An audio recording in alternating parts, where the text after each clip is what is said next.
Imagine a scrapbook not filled with cherished memories, but with the chilling echoes of 1.1 million lives extinguished. A scrapbook of a Nazi, detailing horrors committed between 1940 and 1945, mostly against innocent Jews. Lost for decades, a single mysteriously disturbing photograph from that era refused to stay buried. It whispered of a truth history desperately tried to erase. But some secrets, no matter how dark, demand to be known. What untold horror lay behind this haunting image? It was nearing afternoon, yet Lena Mueller remained deeply engrossed at the polished wooden tables of Berlin's German Historical Museum, as though her very life depended on it. Surrounded by towering shelves lined with meticulous historical documents, Lena, in her mid-30s, found comfort in the predictability of her archival work. Each day she digitized, cataloged, and cross-referenced materials from Germany's complicated past, transforming faded documents and forgotten photographs into records accessible for generations to come. Today, however, something felt different, unsettling even. It was late afternoon when Lena gently removed another dusty manila envelope from an archival box labeled Miscellaneous 1942. She opened it carefully, revealing a single photograph. Its sepia tones depicted a somber group of young women, sharply dressed in uniformed attire, arranged rigidly in rows. But it wasn't the disciplined lines or austere uniforms that caught Lena's attention. It was one older woman seated in the middle of the front row. Her presence radiated chilling authority. Eyes piercing, jaw clenched, posture impossibly rigid. This woman's stare seemed to reach beyond the decades, right through Lena herself. It was a gaze stripped of humanity, emotionless, almost predatory. Lena flipped the photograph over, her hands trembling slightly. Scrolled faintly on the back was a single cryptic line, erased but never forgotten. Lena's pulse quickened. Instinctively, she sensed something deeply troubling about the woman, something deliberately obscured from history's gaze.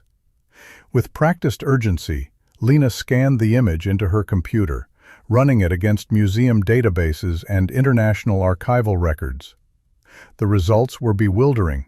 Absolutely nothing. No matches, no identifications. This woman, so clearly prominent in the photograph, was untraceable, non-existent within historical records. The absence was deliberate, unmistakably intentional.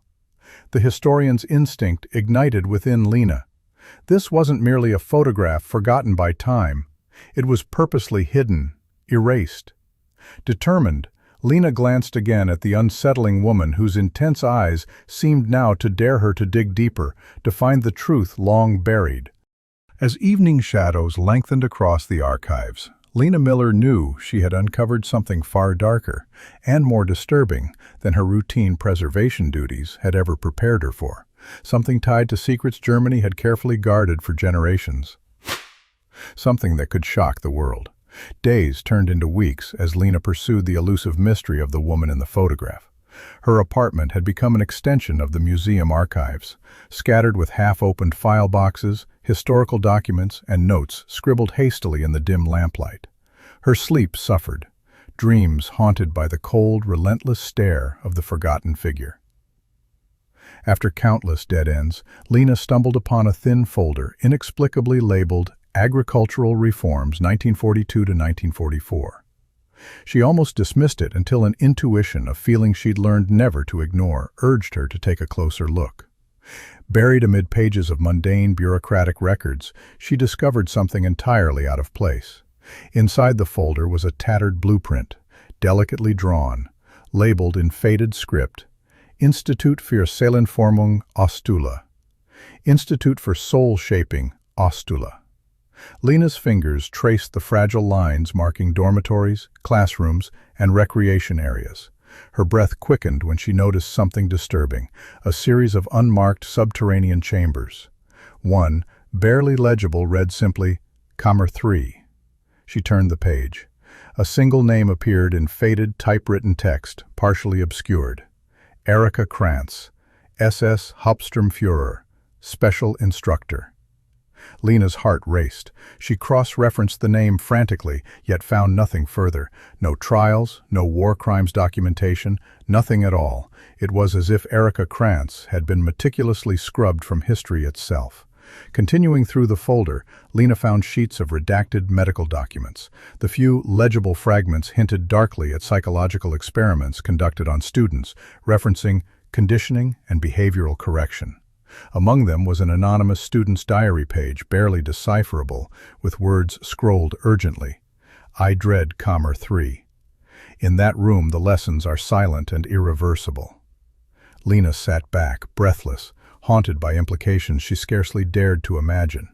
The terrifying realization that both the woman in the photo and the name she just found had no reference in the system solidified her resolve. She had no choice but to investigate, hoping to uncover the undeniable link.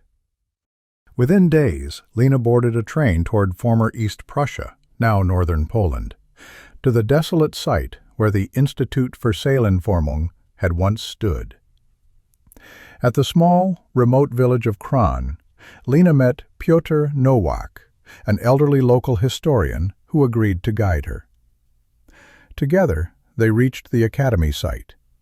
Crumbling walls and ivy-choked ruins greeted them, remnants of a painful past. Lena felt an eerie familiarity, as though the eyes from the photograph followed her, silently watching. With difficulty, they navigated collapsed stairwells to reach the basement corridor. At its far end, barely discernible beneath layers of dust and debris, was a reinforced metal door marked simply 3. Lena's pulse quickened as Piotr pried it open.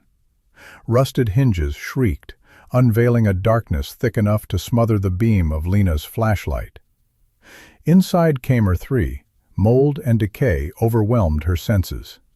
She scanned the barren chamber, heart hammering, until the flashlight caught a subtle gleam behind splintered wood paneling. With effort, they pried loose the boards, revealing a rusted box concealed within. Lena carefully extracted its contents, each item more chilling than the last.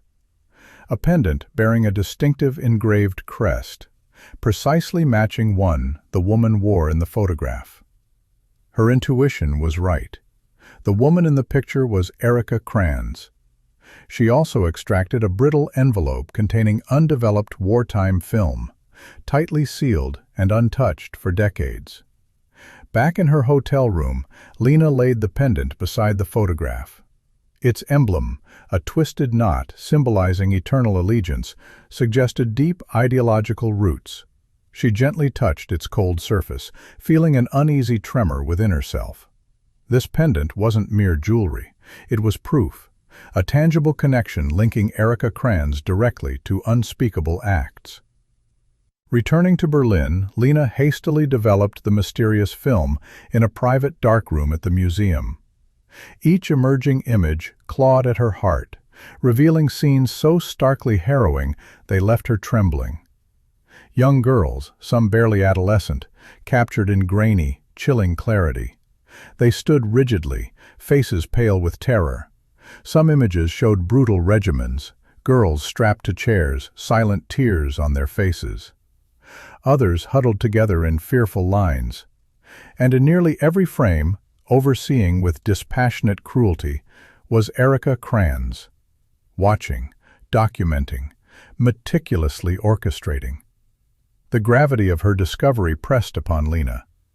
This wasn't just forgotten history, it was deliberately concealed atrocity. Erica Krantz had overseen horrors systematically hidden beneath layers of deception and complicity. The next day, Lena arrived at the museum to find her workstation access revoked, officially due to a digital security breach. But was it just coincidence? Or had someone been watching her after all? Returning home, hands trembling, Lena froze, gripping the photograph tightly. Erica Krantz's piercing eyes stared defiantly back. Her revoked access at the museum left Lena deeply unsettled, but also fiercely determined. Sleep became an elusive luxury, replaced by vigilant nights of digging through once-forgotten records. Every rustling leaf, every shadow outside her apartment window now seemed ominous. Undeterred by the attempts to silence her, Lena contacted her mentor, Dr. Friedrich Kohler, a retired professor known for his discreet involvement in unraveling sensitive historical affairs. In the privacy of his modest Berlin flat, Lena laid out her findings: the photograph, the pendant, and the disturbing film negatives. Dr. Kohler listened silently, his brow deeply furrowed, fingers steepled beneath his chin. When Lena finished, Kohler spoke quietly, his voice tinged with apprehension. "Some people likely do not want Erika Krantz found," he warned. "They still don't. Tread carefully." She sensed the gravity in his caution, but couldn't turn back now. Lena plunged deeper, meticulously cross-referencing wartime records, Allied intelligence files, and post-war documentation from international archives. One sleepless night, her persistence yielded a chilling breakthrough buried deep within declassified American military intelligence reports. Her heart raced as she read the shocking revelation. Erika Krantz had never faced trial for her actions after the war, not because she'd evaded capture, but because she'd been deliberately recruited by U.S. intelligence during the chaotic aftermath of World War II. Krantz had been integrated into a covert initiative parallel to Operation Paperclip, which famously extracted scientists and engineers from Nazi Germany. However, Krantz's involvement was far more insidious. Her specialty was psychological conditioning and indoctrination, a twisted expertise that certain powers deemed valuable enough to erase her past. The reality hit Lena like a physical blow. The woman who had committed atrocities against innocent young girls had lived comfortably, her past meticulously erased by those who found her skills valuable. Lena now understood the scale of what she'd uncovered. Decades of strategic silence, carefully orchestrated by powerful entities. As Lena assembled her findings into a thorough dossier for publication, strange occurrences escalated. Her apartment door was found ajar one evening. Nothing was taken, yet everything had clearly been searched. At the museum, surveillance files she'd compiled inexplicably vanished overnight. The intimidation campaign was growing bolder, pressing Lena closer to surrender. Instead of fear, Lena felt a surge of defiance. She knew the stakes. To surrender now would mean condemning Erika Krantz's victims to perpetual obscurity. If her investigation could bring their stories to light, it was worth any personal risk. Undaunted, Lena reached out secretly to an investigative journalist at the reputable German news magazine, Der Spiegel, arranging a discreet meeting at a café near Berlin's Central District. There, she handed over duplicates of every piece of evidence: carefully preserved negatives, archival documents, detailed correspondence, and the haunting photograph of Erika Krantz herself. As the journalist leafed through Lena's meticulous notes, her eyes widened. "This is unbelievable. This deserves a full-scale investigation. The world needs to know." Within days, Der Spiegel began quietly verifying Lena's discoveries, interviewing witnesses, and coordinating forensic experts. Simultaneously, Lena, feeling increasingly isolated, decided to return once more, needing clarity and closure at the source itself. In Poland, Lena revisited the ruins of the Institute für Seelenformung. This time, she ventured behind the main building, guided by village elders who whispered of a hidden burial site, a place of whispered stories and dark secrets. Her hands shook as she walked along the overgrown grounds, each step heavier, haunted by memories of those victimized by Krantz's cruelty. There, beneath a canopy of ancient, twisted oaks, Lena found herself staring at subtle depressions in the earth, unmarked graves of girls long vanished, whose silence now spoke louder than words ever could. Overwhelmed, Lena knelt and brushed away leaves, whispering an apology into the stillness. "I promise your silence ends here." Returning to Berlin, she received confirmation that Der Spiegel was prepared to break the story, the corroborating evidence too overwhelming to dismiss. Yet, Lena knew the risks weren't over. Powerful interests would retaliate fiercely once the truth emerged. When the Der Spiegel exposé landed on newsstands, it created a thunderous impact, seizing global headlines within hours. Lena watched the chaos unfold, a blend of apprehension and quiet satisfaction stirring within her as media outlets worldwide erupted in fervent debate. The photographs she'd unearthed, particularly the chilling images of Erika Krantz standing coldly behind weeping young girls, ignited outrage. Survivors began emerging from shadows they'd inhabited for decades, their stories wrenchingly vivid, filling newspapers and news broadcasts around the world. Public fury mounted when forensic investigators confirmed Lena's findings at the Ostula site. Beneath the somber oaks in Kran, excavation teams unearthed dozens of shallow graves containing heartbreaking evidence. The remains of adolescent girls whose tragic fate had remained hidden.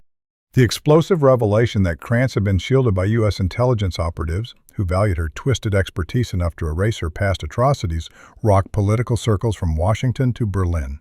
Officials scrambled to issue denials, explanations, or apologies, frantically distancing themselves from responsibility. In a packed press conference at Berlin's Historical Center, Lena stood resolute, voice calm yet powerful. Cameras flashed relentlessly. Journalists fired relentless questions. Holding the now infamous photograph in her gloved hands, Lena spoke clearly into the microphones. This mysterious Nazi-era photo revealed a chilling secret that can only shock the world. Not only because of the cruelty Erika Krantz inflicted, but because powerful entities knowingly protected her, trading justice for twisted knowledge. The room grew still, her words echoing amid stunned silence. She had delivered her truth unflinchingly, despite every attempt to silence her. Afterward, amid the blur of lights and microphones, a quiet, elderly woman approached Lena with hesitant steps, her frame slight and movements careful, as though each one had been earned over a lifetime. Her eyes, clouded but alert, shimmered with emotion. Tears welled as she reached out, her voice a fragile thread. "I survived Ostula. You've given me back my voice." Emotion choked Lena's throat, and as she embraced the frail survivor, she felt an overwhelming sense of closure. Erika Krantz's piercing eyes no longer haunted her. They had lost their power beneath the collective gaze of truth. But even amid the triumph, Lena sensed that the fallout was far from over. Forces long accustomed to hidden manipulation were already regrouping, determined to control the narrative.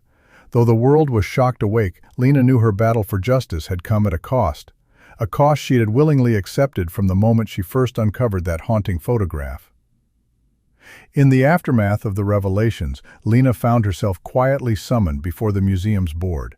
Officially, the meeting was procedural, but beneath polished formalities, she recognized the veiled intention. She listened calmly as they cited vague infractions, unauthorized disclosures, breach of confidentiality, finally requesting her resignation. Lena offered no protest. She had expected repercussions and accepted them without bitterness. Her conscience remained clear, her mission undeniably fulfilled. Though mainstream attention gradually waned, Lena's findings resonated deeply within academic circles and international human rights organizations. Scholarly papers, documentaries, and historical forums ensured that Erika Krantz's crimes and the complicity that protected her would never again vanish into silence. Years passed, and Lena retreated into a quieter life, dedicating herself to educating younger generations about confronting historical truths. On a misty autumn morning, she returned once more to the secluded ruins of Ostula. This time, a modest memorial stood solemnly beneath the ancient oaks. A granite plaque, etched with names, finally reclaimed from oblivion. Lena approached slowly, reverently, removing the pendant she'd preserved since first discovering it. Her gloved fingers gently placed it upon the memorial, symbolic restitution for lives brutally erased. Tears blurred her vision as she whispered softly, "They tried to erase you, but now the world remembers." Standing in respectful silence, Lena felt peace settling into her heart.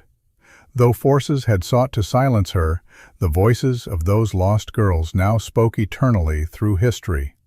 In their remembrance, Lena's courage had ensured the truth endured, unbreakable and unforgettable. Do you think other shocking secrets remain hidden within historical archives, waiting to be uncovered? Let us know your thoughts in the comments below. Don't forget to subscribe, and we'll catch you in the next intriguing discovery.